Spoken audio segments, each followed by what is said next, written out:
Pichum ha aconseguit que la policia accepti arrestar a Maki. Els càrrecs contra el bandit són tan greus que Tigre Brown només pot avisar al seu amic per a que pegui a fugir. Abans d'anar-se'n, Maki explica a Polly que buscarà una amagatalla als pantans i esperarà que passi una temporada i se n'obliden d'ell. Després d'un trist adeu, Polly està convençuda que Maki mai no tornarà.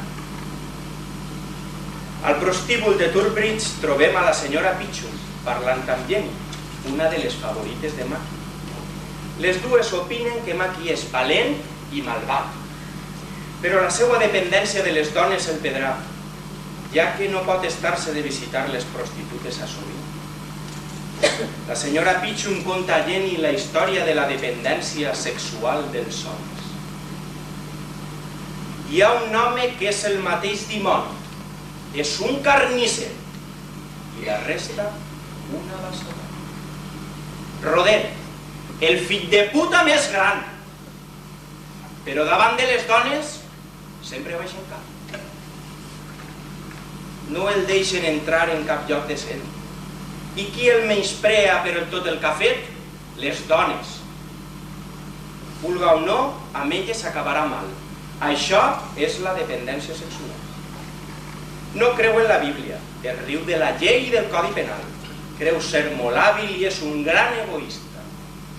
Però davant d'una dona, la seva resistència fa falla.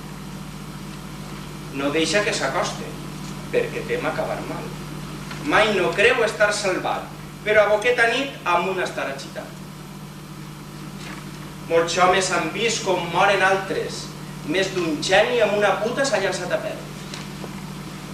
I per més que juraren els que ho veren, qui els soterraren quan els seus cossos es corromperen? Les putes!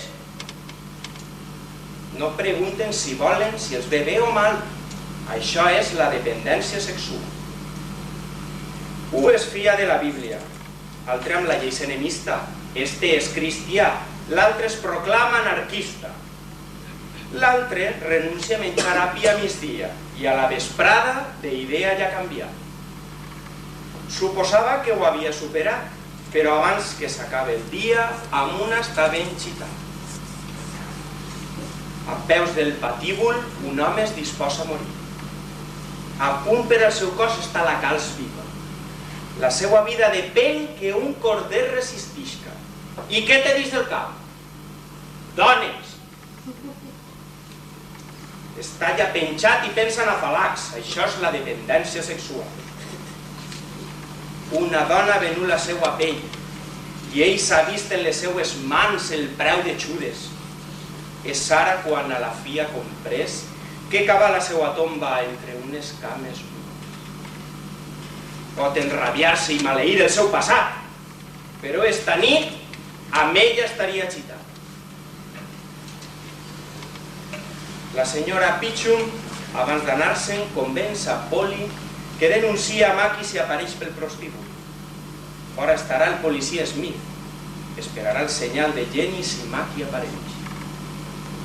Però Maki no s'amagarà al pantà com li havia dit a Polly, sinó en la casa de putes de Turbridge, que és molt més còmoda i amb la qual l'unixen unes antigues relacions amistoses.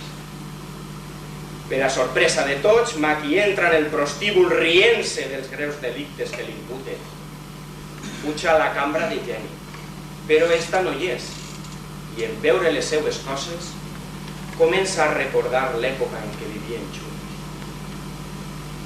En un temps llunyà que ja ha passat, vivíem els dos junts, ella i jo plegats. Jo era el cervell i ella portava les mamelles. Jo la protegia i ella em mantenia. Podria haver sigut d'altra manera, però fou així. Quan venia un amant, me n'anava d'ací. Em fotia un glop al bar i de cortesia en tenia molta. Quan ella acabava i pagava, jo li deia: «Senyor, si és que desitja, torne una altra volta». Més de mig any durà el nostre amor, en el vell prostíbul que fou la nostra llar. En aquell instant apareix Jenny per la porta seguida del policia Smith i diu: en aquell temps llunyà que ja va passar, moltes voltes es vàrem estimar. Quan no hi havia diners em cridava, i amb empenyorar el meu anell m'amenaçava. Un anell és bo, però no és vital. Bé puc dir-ho, em vaig capgirar al mal. Vaig voler saber si s'atreviria a pegar-me, i fins a les genives m'aventà de vegades. De tant en tant vaig estar molt mal. Que bonic el mig any que va durar el nostre amor al prostíbul, la nostra llar. Eixe temps llunyà que va passar no fou tan roí com el que va continuar. Només es xitàvem de dia, doncs com he dit, de nit estava ocupat. El costum és fer-ho de nit, però també es pot fer de dia.